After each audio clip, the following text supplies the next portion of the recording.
Bonjour à tous. J'ai encore pas attaqué les récoltes des légumes d'été, mais vous voyez que ça va vraiment pas tarder. Là, on a une petite courgette ronde. Les courgettes vertes classiques qui arrivent aussi. Ça, c'est une courge pepo hybridée. J'avais déjà eu des plants avec des fruits semblables l'année dernière et je les ai consommés avant maturité complète. Ils étaient excellents en jeunes courges comme des courgettes. Pour les tomates, on est encore loin du compte. Mais par contre, on est en plein dans la saison des petits fruits rouges avec les framboises.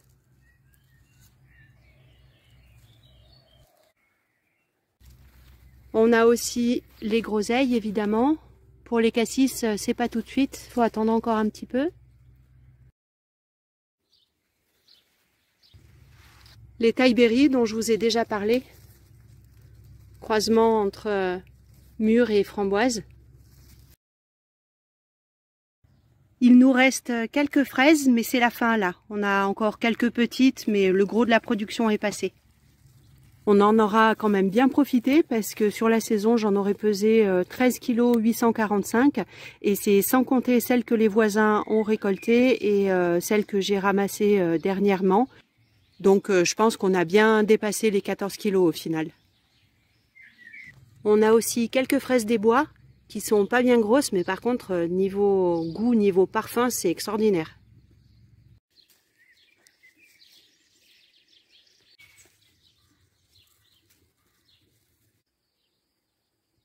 Et puis enfin, les amélanches. Alors souvent, j'entends dire que c'est un petit fruit qui a un goût de myrtille, qui s'en rapproche.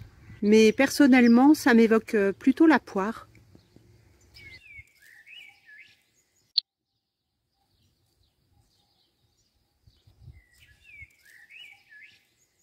Avec tous ces petits fruits, je peux vous dire qu'on se fait des salades qui explosent les papilles et en plus gorgées de vitamines et de plein de bonnes choses.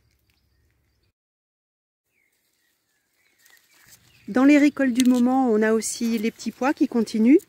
Donc j'en utilise en frais parfois, un petit peu dans les salades. Et puis j'en mets dans des bocaux que je mets directement au congélateur. Des betteraves aussi, notamment la variété Coggia. Alors je ne sais pas du tout si ça se prononce comme ça. Moi je dis ça, mais si ça se trouve j'ai complètement faux. En tout cas, c'est celles qui sont très jolies avec les rayures blanches et roses à l'intérieur. Quand on les coupe, ça fait un super effet. On a bien entendu encore des belles salades à ramasser.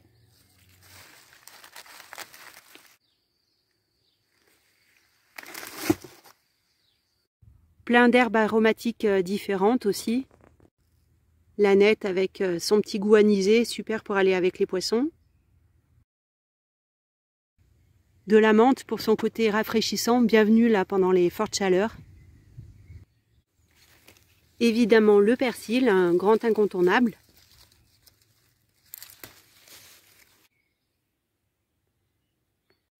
Et puis le roi de l'été, le basilic. Et avec tout ça, on se fait des super salades riches en goût et en couleurs en fonction des récoltes du jour. Et puis ces jours-ci, je me suis lancée dans les blettes aussi. J'en fais des bocaux pour l'hiver, c'est maintenant qu'il faut y penser. Alors bon, c'est vrai que c'est un travail un peu fastidieux, un peu long. On préférerait profiter du jardin plutôt que de s'atteler en cuisine, mais c'est le jeu. Quand on veut viser une certaine autonomie alimentaire grâce à son potager, il y a tout le côté cuisine et conservation qu'il faut prendre en compte aussi.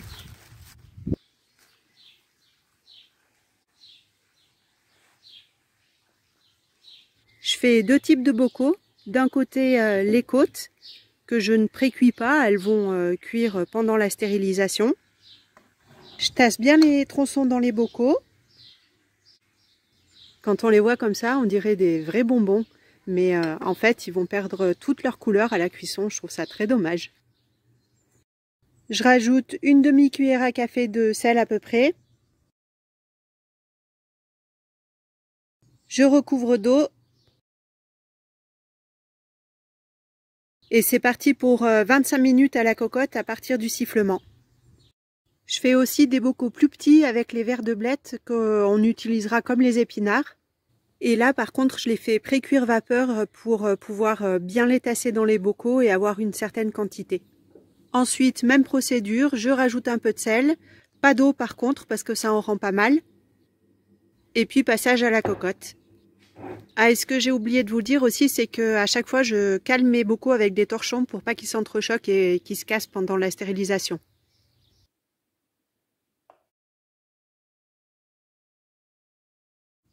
Anticiper la saison froide, c'est aussi préparer son potager d'hiver et lancer quelques semis. Donc là, moi, j'ai fait quelques salades. Ça, ce sont des moutardes japonaises, donc de la Mizuna et de la Tokyo Bekana. Donc là, je les ai arrosées, elles sont un petit peu avachies. Elles avaient commencé à filer dans la serre. Hein. Je ne sais pas si je vais pouvoir la rattraper, j'espère. Là, j'ai mis quoi? Des choux kale, des choux de Bruxelles, à nouveau des aromatiques. Ça, ce sera plus pour l'été, hein, parce que ça pousse vite, mais ça monte vite à graines. Là, rien n'est sorti. J'ai mis hier, c'est des nouvelles betteraves. Et puis là-bas, des haricots, mais ça, c'est pas pour l'hiver. Je vais les planter, les repiquer d'ici quelques jours. Dans la serre, là, j'ai préparé un petit sillon au pied du mur. Et je vais tenter un semis de radis d'hiver. Alors, je suis pas très sûre de mon coup parce que j'ai peur que pendant l'été, là, il fasse trop chaud et que les radis montent directement à graines. Mais bon, je vais tenter. Je vais voir.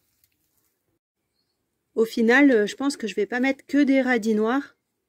Parce que j'ai pas mal de graines, des sachets un peu vieux aussi, puis des graines de récup. Là, c'est des radis roses, roses de Pâques. En radis d'hiver, j'ai aussi ceux-là, là, des rosés verts. Et j'en ai en semences que j'avais récupérées moi-même. Donc, je vais mettre un petit peu tout ça. Et pour le semis, je vais faire une méthode un peu punk, c'est-à-dire que je vais éparpiller mes graines dans le sillon et ensuite recouvrir avec un petit peu le paillage que j'ai enlevé, là, tous les déchets, parce que au mois de février, ça avait super bien marché. Donc je vais voir si c'est une méthode qui fonctionne pour l'été aussi. Allez, ça c'est les graines maison des radis roses et verts. Donc on voit pas bien les petites graines, mais elles sont au milieu des déchets des siliques. Je les avais pas triés correctement.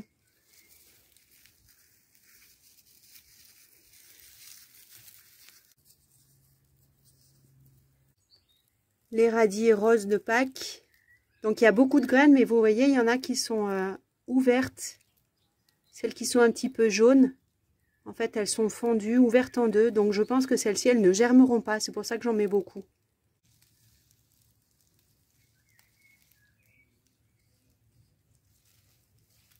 Bon, je vous avais prévenu, hein, c'est un semis punk. Et des radis noirs.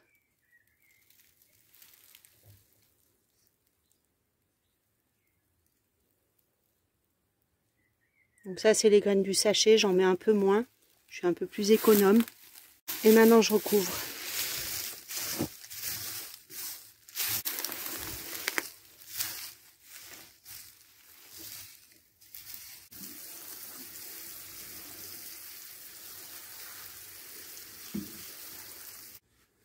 J'ai aussi plein de choux qui sont encore en attente là.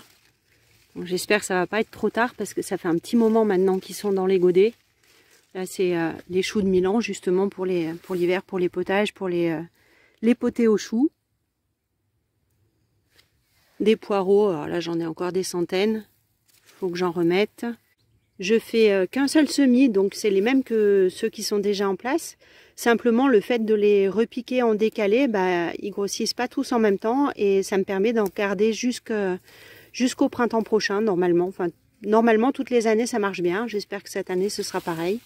Et puis, on peut pas évoquer le potager d'hiver sans jeter un œil à toutes ces courges qui vont nous nourrir pendant toute la morte saison. Alors, pour l'instant, il n'y a pas de fruits en développement, mais les plants se portent bien.